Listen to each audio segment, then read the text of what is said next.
Le genre est un sujet de plus en plus porteur.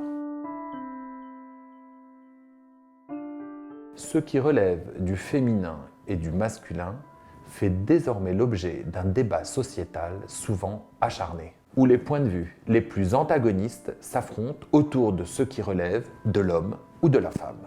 Je ne peux m'empêcher de repenser, lorsque ce sujet affleure dans l'actualité, à Jacques et Mylène.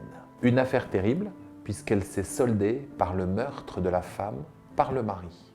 Mais une affaire révélatrice de tout ce que les différences de genre peuvent produire. Ce meurtre est intervenu après une bataille de plusieurs années autour de la garde des enfants.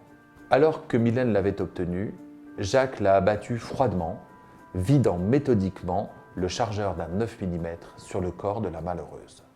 Lui incarnait l'homme dans toute sa virilité. Elle sublimait la femme dans toute sa grâce.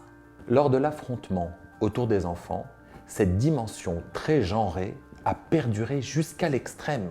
Elle a cherché à l'atteindre en alléguant une sombre affaire d'attouchement. De son côté, lui l'a perpétuellement attaqué sur ses prétendues carences maternelles.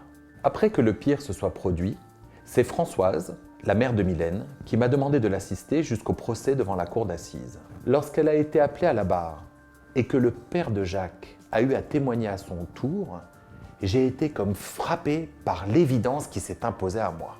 Le couple de Jacques et Mylène s'est effacé derrière un autre antagonisme, celui de la génération d'avant.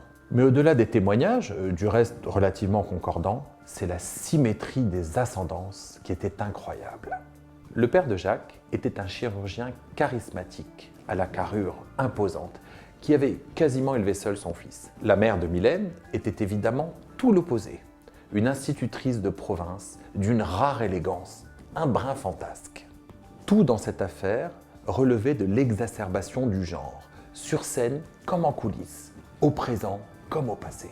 Le genre s'invite souvent dans mes dossiers où je lui réserve le meilleur accueil. Loin des nécessités, des apparences, dans le secret de mon cabinet, les émotions ont toute leur place.